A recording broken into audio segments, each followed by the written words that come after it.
Yeah. Start talking? Yeah, cool. Go ahead. All right. Thanks everyone for stopping by and welcome to today's webinar, 1031 exchanges, DSTs, and legacy planning with MAPS coach Dan Ihara. Before I kick it over to Dan, I have 3 quick notes for y'all today. Please note this meeting is being recorded. I will share the link in the chat momentarily to the MAPS YouTube channel, where the recording will become available within 24 hours. Currently, everyone is on mute. However, we do value group participation, so we ask if you have any questions for Dan, please type them into the chat box. Following the meeting, if you have any questions about today's call or any other coaching programs, please feel free to email us at fasttrack, FASTTRACK, 2 T's, at kw.com. And that's all for me, Dan. The floor is yours. Aloha. Welcome, everybody. Thank you so much for joining me. Today, we're going to talk about a new group coaching class called Securing Listings with a Wealthy Older Adult. And today, we're going to focus, we did one last week for senior relocation. Today, we're going to talk about investment properties. So why don't we go ahead and roll on into this. What we want to share with you, first of all, is what the real opportunity looks like. If you look at the demographic of 65 years and older, unfortunately, there's going to be 2.1 million adults over the age of 65 that will leave us this year. 80% of them, though, own real estate. What does that mean?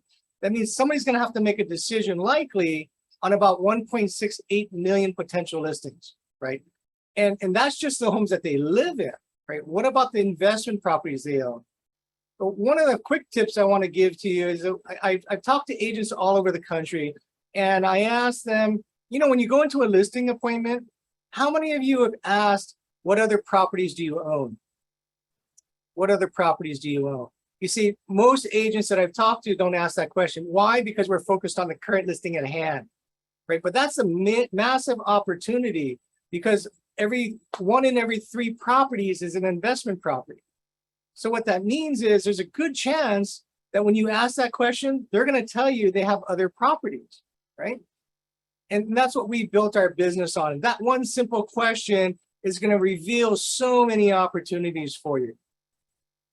When you look at that, even 2.2 million of these older adults, once they retire, they're moving, right? They're moving to warmer climates. They're moving closer to their family and children or grandchildren.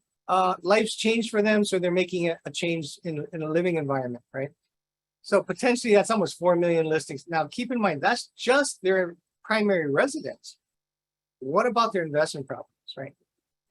So the real question is, why are they doing a 1031 exchange? How many of you, raise your hand, how many of you are really adept in 1031 exchanges? Anybody that, like, you're really good at it? No? We got really good at it 15 years ago. We started teaching a class, 1031 exchange classes, because in my market, I realized that 30% of the homes that I look on the street, those are investment properties. And nobody's teaching a 1031 exchange class. Nobody's educating these wealthy older adults that there's something you could do with your property that might be beneficial. So why are they doing this? Well, many of them want to relocate that asset. They move it from one city to another. Some are consolidating, meaning they have multiple investment properties and they want to simplify life, right? So they're going to sell 3 to buy 1. We also have diversification showing up, where sometimes they'll sell 1 to buy 3 or 4. Keep in mind, on a 1031 exchange, you get both the buy and the sell side, right? And oftentimes it's more than 2, right? It gets a little bit more tricky, though, the more you have. And in our class, we'll teach you how to bulletproof your 1031 exchange. But for today's course, that's a little deep. So just know that they're doing these things. They'd like to do that if somebody can help them. But in most marketplaces that I've been to around the country, I haven't found anybody doing it, right? Very few people. In fact, there's about 5 in the country that I know have some knowledge and or train on it, okay? You could be that person. You could be the person that stands out in your market such that everybody calls out to you, right? Now, the other reason is they want to get rid of a burden. They see the investment property as a burden. You see, imagine this. They bought it when they were in their 30s, 40s, and 50s. Now they're in their 60s, 70s, and 80s. And now they have more money than they can spend, right? The wealthy older adult, they can't spend all the money that they own, that they have. And that's the target market. You're looking for the wealthy older adult, right? And it's just a burden. They have more money than they can spend. They don't really need the income. They're worried about, the taxes and the termites and the tenants and all these things that when you get to a certain age of life, it's just cognitively stressful, right? They think about it a lot. It's a burden. And these are the conversations that I've had for the last 15 years with older adults that we've built a really pretty sizable business on it, right? The other thing is sometimes when they're younger, they're thinking, I want to make more money on my property, meaning maybe the association fees got too high, or maybe there's deferred maintenance in a property and they're not getting the cash flow and they want to increase their cash flow. So they're doing the 1031 exchange. Some want to help out their loved ones with real estate, and we're going to talk a little later on how that works. But imagine this. Well, let me ask, how many of you have heard of a family who fought over real estate after mom and dad died? A lot of us did, right? Right. It's so common. Well, why is that common? Well, because we put it in the trust and we're told that the trust keeps it safe. Well, it's true. It keeps it safe from probate. Unfortunately, it doesn't keep it safe from your family. Okay. Because I ask every older adult the same questions, and they realize that that's not a good thing. So later on in this course, I'll tell you a little bit how we do that. So they help their loved ones with their family. They also want to defer capital gains taxes. One thing we know about wealthy older adults is they have a lot of money, more money than most. They can't spend it all. But the more important thing is they don't want to feel like they're taken advantage of. The way they see the world is taxes are the government's taking advantage of them because they're paying more taxes than anybody else. So in their mind, they want to defer capital gains taxes. And lastly, they want to figure out, how do I create a legacy with this stuff? Right? How do I help future generations benefit from my parents and my work? How can I create that legacy now while I'm alive? And we'll share it towards the end of this class why we do that, how we do that. So there's really 3 quick steps to securing listings with the investor. Number 1, you have to determine the opportunity, right? You have to find out if there is one, and if there is, how deep is that opportunity? Second is you're going to define a goal. You want to ask them questions, a series of questions that we teach on how do you help them self-discover what their goal is, because frankly speaking, most of them don't know because they don't know what the opportunity looks like. And once you define the goal, then we create a plan, okay? So how do you determine the opportunity? Well, you're going to ask them that question. Excuse me, Mrs. Jones, do you have any other properties that you own, right? And every third person you ask that to will likely tell you something, that they have something, that it's an investment property because they're wealthy, right? They built wealth. They built wealth because they were smart. They built wealth by real estate. They knew that they had to invest in real estate when they were younger. So what that did is it paid for their kids' college education. It paid for, retirement, long-term care needs. It paid for vacations, all these things. The other thing that we're going to find is over the next decade or so, we're going to see the largest transfer of wealth in America. How does that happen? Baby boomers and their parents are going to pass away, right? What happens when they pass away? Who gets that? The trustees do, the beneficiaries do. Are they trained to manage real estate? See, that earlier generation, they bought investment properties because they were smart and they figured out how to manage it, but they didn't teach their kids how to do this. So this next generation is going to show up with all these properties and they're clueless.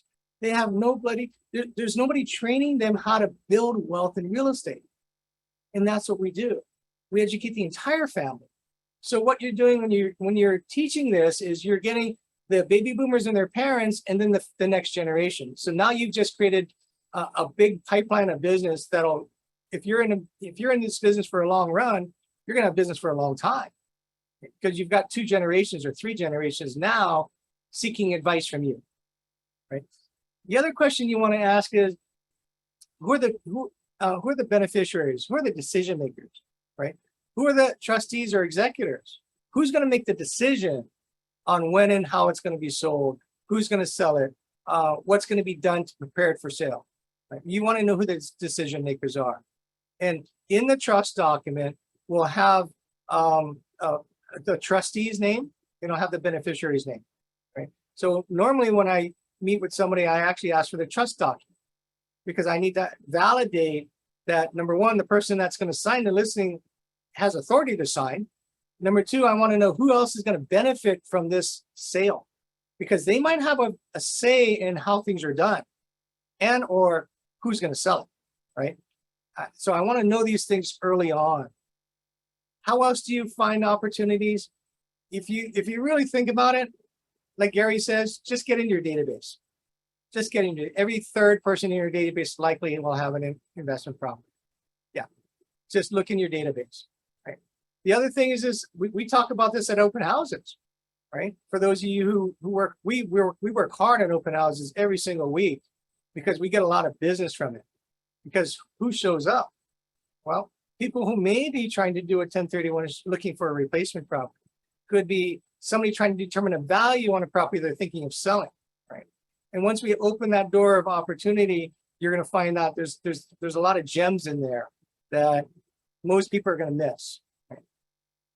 One of the most successful things we've done is we have a direct mail piece that is proven.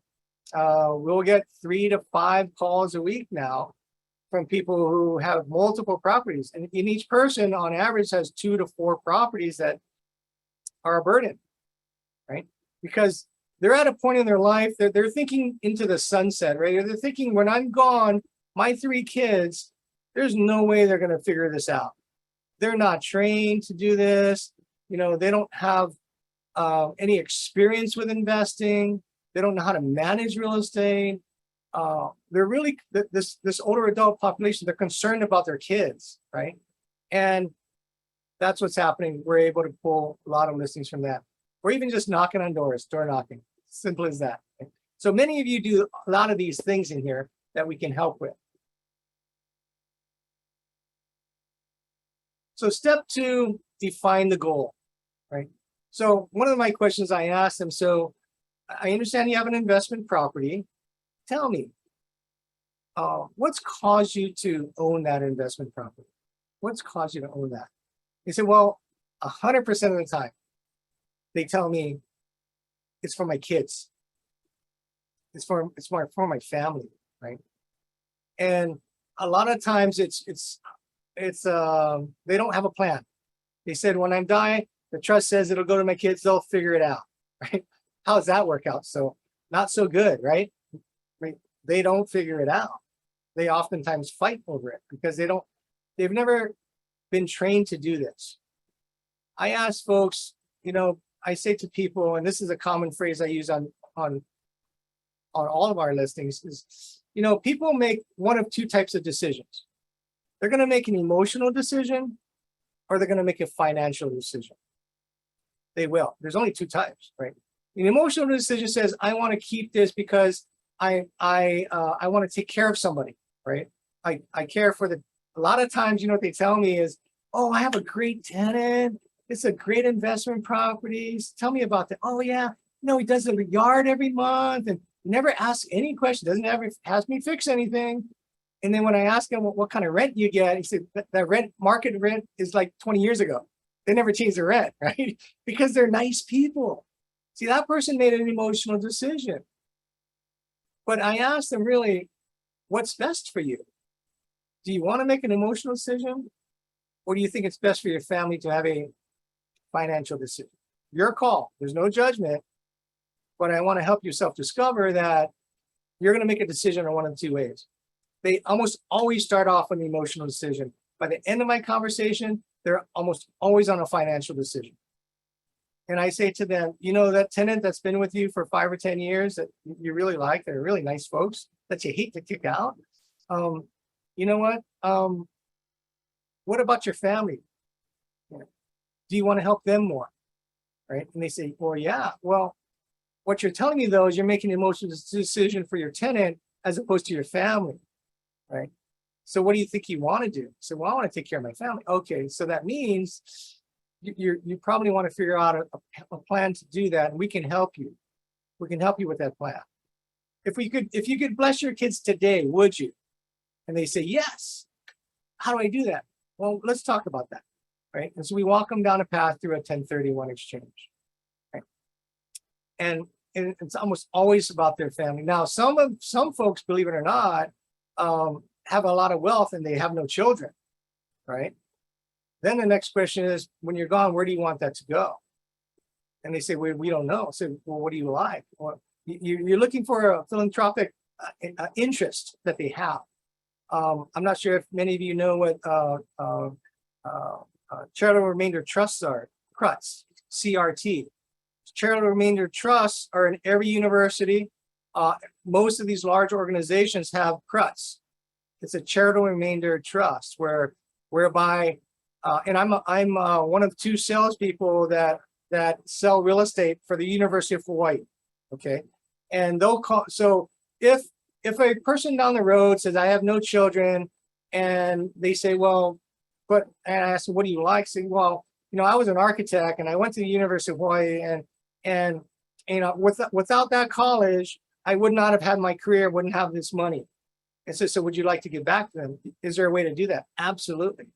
And you can refer them to their CRUT. And what their CRUT's going to do is they're going to call you back. You're going to sell the property. The money goes to the charitable remainder trust, and the charitable remainder trust stays in the person's name until they pass away. Once they pass away, it goes within usually a year, will go to the foundation that he designated. It's a designated foundation, right? So, but that will provide him income every month until he passes away. So these are just some of the things that we're teaching in our classes and in our communities. Some folks say, well, I want income, and that's usually the younger person. So when I say younger, somebody under 65, right? They still are thinking that they don't have enough money, right? And so what they're doing is they want income. When I say, are you doing this for your children, or you want income? They say, no, I want income. I don't have long-term care insurance, and I need this to cover my care. I said, okay, that's a great idea. So what's more important? Cash flow or appreciation, right? We have to define what's most important to them, right? And then we're going to do identify what their current performance of that asset is. I say to people, I ask them, tell me, how's your rental property performing today? And they go, what do you mean? So, well, how's it doing for you? Oh, it's great. Tell me what great looks like, right? And they have no clue what great looks like, most of them, because they haven't been trained to analyze an investment property. See, and I say to people, that was a home you used to live in, but you haven't lived in it in 15 years. So now it's an investment property, right? And if it's truly an investment property that there's no personal enjoyment out of that asset, what does that mean? Then you want to really think of it as an investment, such as a stock or a bond or other instrument that's generating money, right? So we're looking at how does that perform? And we've coined the term asset performance test. Sounds pretty cool, right? When I ask people, would you like to have an asset performance test on your property? They say, yeah, what's that? Every single person doesn't know what that is because I made it up, right? And it works. And an asset performance test is very simple. It's only two formulas, right? It's a cash on cash return formula and a cap rate return formula. It's just two. We have a spreadsheet for it. We run it. I can do it on a napkin for them, and I can calculate how it's performing compared to another asset of the same value. Okay.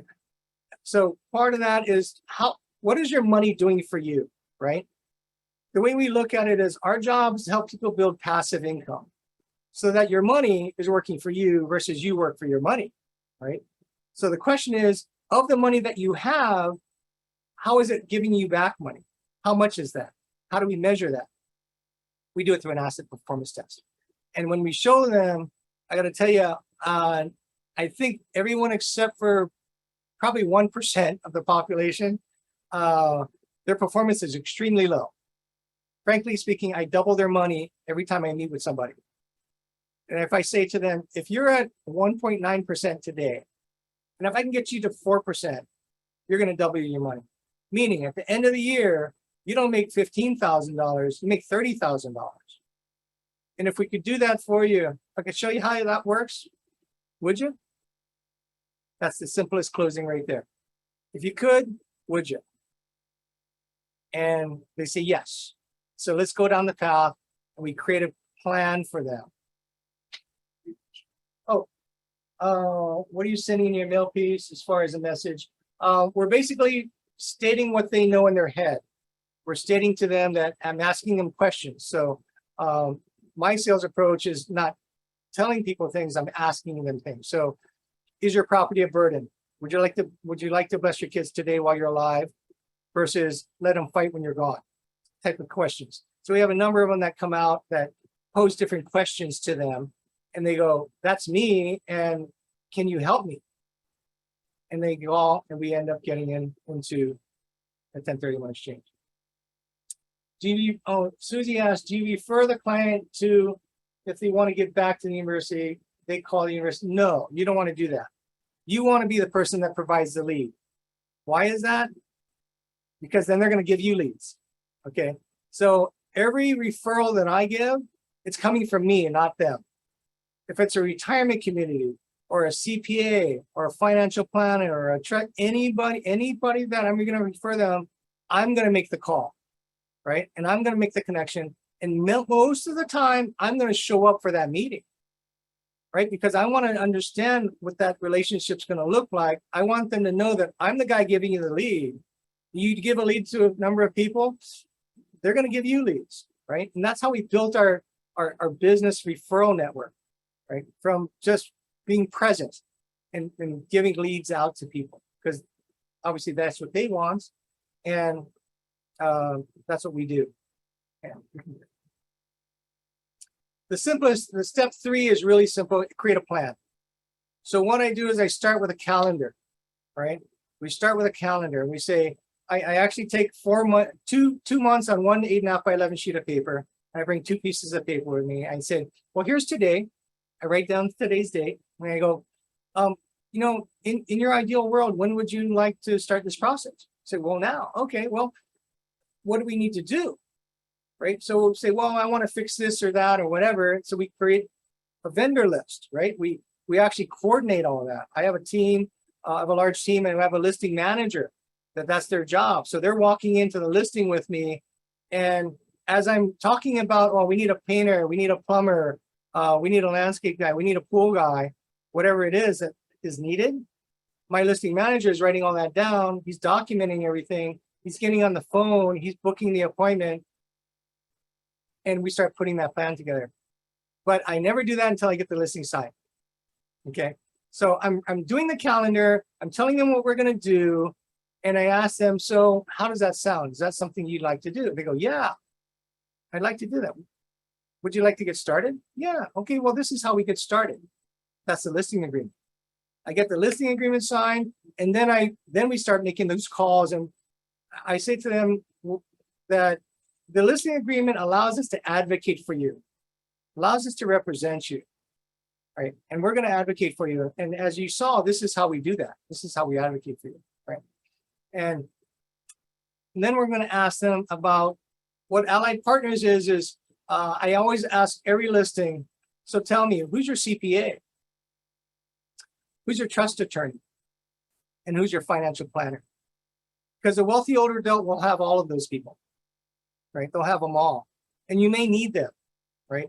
If there's a question on taxes, we're going to call the CPA, right? And when I get these names, what's really cool now, because I've been doing this a while, is I almost know everybody that they tell me. And they say, oh, Randall E. Oh, yeah, I know Randy. Yeah, I just saw him last week. Or so then that just creates a greater bond between me and the client, because now they feel safe. They feel that you know everybody that I know, therefore I trust you, right? Remember, all they need is 3 yeses. Do I like you? Do I trust you? And do I believe you can help me? When you have those 3 guys, you're going to get a listing. Do I like you? Do I trust you? Do I believe you can help me? At the end of this conversation, I'll walk out with a signed listing in about an hour to an hour and a half, depending on how long they take to ask questions. The other thing I'm talking about is their family, and I ask deep questions. And so, tell me about your family. Yeah. What are your? Do you have any kids? Yeah. They say, oh, I have 3. So who's the oldest? What's his name? Where does he live? Does he have any kids? Right? Do they own property? See, what we do is we're trying to figure out what's in their life, because there's no way to help people plan unless you understand what they really like to do. And they're not going to tell you these things. You have to ask the question. And when you ask the question, you know what they do? They tell you. You know how they feel? They feel like they like you, like they trust you. Somebody asks, well, why do you ask all these questions? He says, I'm a real estate planner. This is what I do. I'm not a transactional person. I'm not here to get you to stick a sign on the ground and walk away. I want to plan your real estate wealth. That's what I do. And so when they hear that, they go, wow, this is different. And no realtors ever talked to me this way, right? And then we create a plan for them, for their family. We create generational wealth to minimize taxes and allow the family to create the life that they truly desire. That most of the time, they don't even know it's possible, right? Almost 100% of the time, they get their mind blown by the time we walk out of there, and they can just see how all the stress is removed from their life, because all of that stuff was a burden that nobody solved for them. And some of these folks are going to take time. And some of these folks are going to have to, older populations, they oftentimes don't make very quick and abrupt changes or decisions. So you have to have a strong follow-up plan. So before I leave, I say, how does that sound to you? And they say, well, let me think about that. I said, absolutely, that's a great idea. I'd recommend you think about that. I just got one question. When would you like me to follow up with you? And get them to give you the date, right?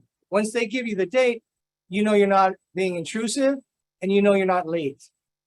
Put that date in your calendar. You're going to make the call, right? And you're going to follow up. So really, what's the opportunity? The opportunity is, these investment properties are really a burden. Every time somebody calls, we ask, so what's driving you to think about selling? I say, well, I'm tired of the tenants, or I don't know, my kids aren't going to be able to handle this when I'm gone. That's the most common one, right? Or the other folks is, I don't want to pay capital gains taxes. Right? I hear it's really expensive. Right? It is extremely expensive. I mean, you're looking at 20 to 30% or more, depending on your tax bracket, right? Depending on the state that you live in. You have state and federal taxes that you're going to pay. Right? Or they're just concerned about their kids. When I'm gone, man, my nieces and nephews are fighting today because my sister didn't plan well. I don't want that to happen to my kids. A guy asked me once, I say to him, so tell me about your family. And he goes, oh, I got John, oh, he's a doctor, and Jane, oh yeah, she's a teacher, she's doing really well, and then my other son. Oh, tell me about your other son. What's his name? Don't worry about him. He's not getting anything. I said, okay, I no judgment. I get it. I'm sure there's a reason why you feel that way, and I'm sure that makes sense to you. I only have one question for you. At the end of the day, when you're gone, do you want your kids to love each other? He says, of course I do. And I said to them, what you're doing is you're going to create an environment that your goal may not be achieved. Because what's going to happen is when you're gone, what do you think is going to happen to your son that doesn't get anything? He's not going to hold it against you. He's going to hold it against his sister and his brother. And it's not their fault. The parents created that problem. I said, do you really want that to happen? He goes to me, I never thought of it that way. I think I got to make a change. And we did. We changed this family's life for generations to come, right? Because if dad iced out one of his children, when dad's gone, that guy who had iced out he's gonna blame it on the surviving brothers and sisters. He has no one to blame except him, because the official is gone, the judge is gone, right? So who else is he gonna blame? He's gonna blame his brothers, and they had no part of that, right? They had no part of that. So now we keep the family together. Right? most of what we do, guys, is really about creating a legacy and changing people's lives, right? Allowing them to get closer to their family, allowing them to minimize taxes and really accomplish the goals that they really truly desire. Then you're going to help them create a legacy while they're alive. We can help people predetermine their inheritance. Let's say dad has $1 million property, right? And he's got 3 kids. He's got 3 kids. And his original plan is, I'm going to leave it in the trust until they die and they're going to figure it out. Well, we know that's a problem, right? And I asked him, are all your kids alike? Oh, no. Do they act alike? Oh, no. They're completely different. Oh. Are they in the same phase of life? Oh, no, no. One's well done and one needs help. What's that going to look like? Because when you're gone, they're going to have that asset you own is going to be passed on to them, as you just told me. And now they're going to be in business together. How's that going to work out? And they look at me and said, that's a bad idea. Okay, what can we do about that? What if you could sell the $1 million asset today, do a 1031 exchange, buy 3 properties, of which each of your children can predetermine their inheritance. Predetermine their inheritance. They won't own it unless they put money into it. You're going to own it until you pass away. When you pass away, they get it at a stepped up cost basis. They have 0 capital gains tax. That's how we create a legacy. These are things that I've been doing for over a decade now, probably 15 years, that we've changed people's lives. We help create generational wealth. We keep the family together. You see, one of the reasons why I do this is I'm the youngest of 6. My family's pretty close. We like each other, right? And we would never want to get anything in the middle of us. Right? There's 55 of us now from my parents. Not all mine, trust me, but there's a lot of us. My sisters had kids and they had kids, right? And just imagine if there's a divide in the siblings. Those next generations, they're going to tell they're going to tell their kids, don't talk to your cousins. We're not going to your uncle's house anymore. This happens all the time. And it's really sad. I hear it all the time. And it kills me inside to know that there's a way that you could prevent that from happening and completely change people's lives. What we suggest is you gather your team of professionals, right? We're going to talk about the real estate planner. You want your CPA or accountant, right? You want to know them all. What I did is when I started thinking I needed to work on this model, I made a list of every CPA in my market. And I started cold calling. Exchange accommodators. Financial planners is probably going to be your largest referral source. It'll be a financial planner. Why is that? Where does a wealthy adult go first when they're thinking about selling their home? They're going to go to your CPA or a financial planner and or a trust attorney. You're going to want to know these folks. So what I did is I made a spreadsheet of everybody in my market. And I said, hey, we have a lot of clients that are looking for help. Are you looking to grow your business? They go, yeah. You know, if you got some time, I'd love to take you to lunch and share with and learn more about your value proposition. And I'll tell you about what we do and the clients that we have that you might be able to help. Is that something you'd be interested in? 100% closing. Who's going to say no to you? You're buying them lunch. You're buying them lunch. You're going to learn about their business. You're going to learn the details of how I learned so much about trusts and accounting information. I'm not that smart. I'm a researcher. I ask questions, right? I want to learn stuff from people that's their business, because I'm never going to pretend to be any one of these guys. I just want to know what they do so I can give them more business. And guess what? You come from contribution, they're going to give you business, right? And then over time, you're just going to get referral after referral. So our coaching class, it's 4 weeks. It's securing listings with the wealthy. Week 1, we're going to talk about understanding the opportunity of the wealthy older adult, understanding how to approach them. It's a different market from the millennials and younger, right? You know, you have to speak a little slower, a little louder, right? You'll have to walk a little slower when you talk to them.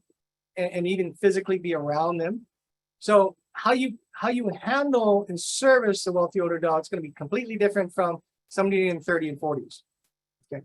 The second class is becoming a senior relocation specialist. How do you become the go-to person in your marketplace for all these wealthy older adults that can't live in their home anymore, that they need a place to go? Right. We'll talk about senior living options, retirement communities, and how do you build a business around that so that they start referring you business. We're going to talk about class 3 is how learn how 1031 exchanges work. We start from the basics. We go very detailed, very granular into an advanced class. By the way, if you're going to Mega Camp, on the 22nd, if you're in Austin in the morning, we have a class at 8:30. Can you put that in the chat? We have a advanced 1031 exchange class at 8:30 to 10. And we're going to teach you everything we do about 1031 exchanges and how we get listings every week from it. It's an amazing process that when I learned it, it was mind-blowing to me that it's even possible. And I've been doing this a long time. The Delaware Statutory Trust, DSTs. How many of you know what a DST is? Anybody? Yeah, Delaware Statutory Trust is, in this market, probably one of your best tools outside of the 1031 exchange, right? Because what's going to happen, guys, right, I'm sure you're going to agree that as interest rates rise, as the market starts declining, the people that are going to move up, they're going to sit tight for a while, right? They're not going to want to let go of their 2.75 rate to go to a 4.75 rate or a 5% rate, right? When the prices are higher. It's too painful for them. So they're going to sit tight for a bit, which means those listings are going to slowly shrink. But the ones that will grow are the wealthy older adults, because there's more of them. Right now, there's 18% of our population is over the age of 65. In 10 years, it's going to be 22% of our population. Who do you think owns most of the real estate? The wealthy older adult. See, our business was only built on listings, right? The buyers, I get them easy. Those are easy for us. You got to dominate the listings, the inventory, in particular on a shift. Yeah. Oh, do we have a link we can register? And then lastly, we're going to talk about gaining knowledge on wills, trusts, and probate. What we fortunately kind of rolled into is the person that passes away, right? What happens? It's in the trust and it goes to a trustee, right? And then they go, now what? I have a class that goes, I'm a trustee, now what? Because that's what people were telling me. They said, Mom died, I'm now the trustee, I don't know what to do. Well, we teach on that. There's nobody in our market that ever does that. And probably in your market, nobody does that. But you know how many people are going to pass away? And their trustees are going to have questions? And who are they going to go to, right? See, there's nobody in real estate that's really doing this at this level. And we're teaching that. Now, if it's in a trust, it'll go to the trustee. If it's not in a trust, it's going to go to probate. Probate can be painful. The worst thing about probate is everything is public. All of your assets and liabilities become public information. The other bad thing about that is it'll cost tens of thousands of dollars and it'll cost months of your life to do it, and it's a lot of stress. And if the heirs don't agree, now you have a contested probate, right? There's either an uncontested probate or a contested probate. A contested probate sometimes never gets solved. It can get ugly. I've seen some that we're working on now that hasn't got solved. They're spending all of mom and dad's inheritance fighting each other. It's a bloody mess, right? So what we do is, in fact, this year we got two people that call and say, hey, I want to sell my property. I look at their tax records, I go, oh no. You said mom died? Dad's gone too? I'm sorry, this is gonna have to go to probate. So what's that? So, well, because there's no trust. The trust is an information guide that tells the world what to do with all of their assets. If you don't have that, a judge is going to make that decision. right? And you're going to need an attorney to present it to the judge. And I have some that I can help you with. If you need help, let me help you, and I'll walk. So then I just walk them through the path. I give the trust attorney, the probate attorney, a lead, and guess what? He gets probates that he gives me leads to. Now we're reciprocating, right? So the 2 that I gave him, he gave me 3 already. So that's 5 listings just on somebody that's showed up like this. Right? So if you're interested in this information, please click on that QR code on the screen. You can register now. It starts October 19th. It's $199 one-time fee. Okay. Feel free to do that if you'd like, because I'm going to move that screen here a bit. Okay. Let's go to the next one. Because in our world, the goal is really to secure more listings with the wealthy older adult. Second goal is to build a network and a database around people that are going to provide leads to you, listing leads to you. And lastly, it's just to become the real estate planner. What is a real estate planner? It's a licensed real estate agent, certified, and has the knowledge, training, and experience to compassionately guide a real estate owner in ways to create generational wealth, minimize taxes, and facilitate the goals of the family. If this sounds interesting to you, by the way, you see how it says SM? It's a service mark. We have our application in for a trademark for this word, these 3 words, real estate planner. When we get that back, only the people in our community will have access to that term, real estate planner. If you're interested, click on the QR code there on the screen. You'll have all the FAQs you need. You'll have the application right there for you to apply. Just know that this community is one of the rare communities that we have in KW. Gary's going to interview me on stage next week. We're going to have a booth at Mega Camp, and we're going to launch the real estate planner. The real estate planner is really a very unique community because, there's Keller Williams Luxury, Keller Williams Sports and Entertainment, Keller Williams Commercial. All of these you can get into if you just signed up with KW and you just got your license. All you got to do is pay, right? Our community, though, requires 2 years of license in good standing and $150,000 of GCI, and only 1 person for every 100 in your market center will be allowed into the community as we launch. 1 in 100. So if you have 300 agents in your market center, only 3 people will get this training, the certification opportunity, and the branding opportunity in your marketplace. Somebody asked for my contact information. Here we go. As you can tell, I'm in the water a lot. But if you need to reach me, that's my contact information. Let's see. And we're kind of done in our presentation. Any questions? Feel free to unmic and share if you like.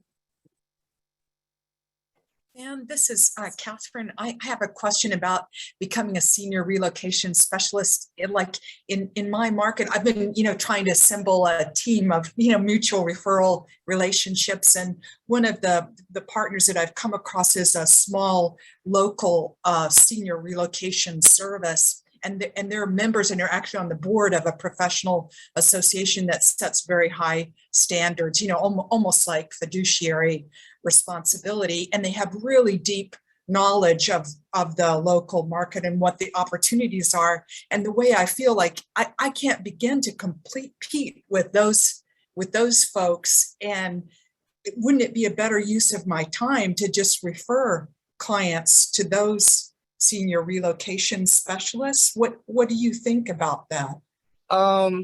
Is the juice worth the squeeze? Basically, is learning this. Will it get you the results that you want versus going the easier route with just referring them to that company? The challenge with referring it to the company is, are they going to refer you business? Mm-hmm. That's the premise. That's the way I pitched it. Right, but if you give somebody to them, what if they never come back? Yeah, that's my concern. So it might not be an accurate concern, but when I started doing this, I became the placement company. I am the placement company. I got the state of Hawaii calling me, the Office of Public Guardian calling me, the Elderly Affairs Division calling me. I got the city and county of Honolulu calling me. Why? Because I built the model around it, right? So you could definitely send them that business. What you do want to do is you want to be able to communicate that value. You don't want to say, here's a number, go call them, because then there's no value in you, right? You got to build value in you. Thanks. Appreciate that. I do these seminars every month in person. Somebody asks, can we do it in Hawaii? Come to Hawaii. I do them. Just time in with one of my classes that I teach. But because we're training this on all over the country now, I'm only doing probably 1 or 2 of these a month. I did at one point, I did 8 a month. Yeah, I did 2 a week. And I was really exhausted. But we got a lot of leads, right? We got a lot of leads today. Any other questions? Hi, Dan. Just want to ask you, how you get approached when someone is passed away among their family. At that time, I think most their family are in a mourning or in a sad. So may I know how do you approach to them? How did you get in contact with them? Usually on my end, I haven't practiced this yet, but I think it's the best way if it's among my own family. If this thing happens, because we will get like info from our family group saying that one of our relatives is passed away, so we will gather there. So this is one of a point that I want to try and do. Yeah, good question. I think, well, number one, you got to be highly sensitive, as if it was your mom or dad that passed away, right? So know that compassion, that's why we have the word compassion in our description of a real estate planner, right? You need to compassionately serve somebody. How do you compassionately serve somebody? Find out how you can help them in their mourning and grieving, right? At some point, see, if you build a model around this, guys, when somebody passes away, people are just going to call you because they know you do this, right? In fact, yesterday, one of our clients called literally 2 days ago. She called me and she said, my mom passed away. And said, oh, I'm so sorry. Wow. And she said, well, she was in hospice. She was there for a while. And I gave her my condolences. She said, well, Dan, I need to talk to you. So talk about what? How do I help you? She said, well, I got these properties that I don't know what to do with. I said, well, why don't you come in? So she came in last night and we're going to list 2 properties. We're providing a solution to her, right? Compassionately. And so, yeah, you do have to be very sensitive to those who's lost a loved one. Absolutely. It's really tough.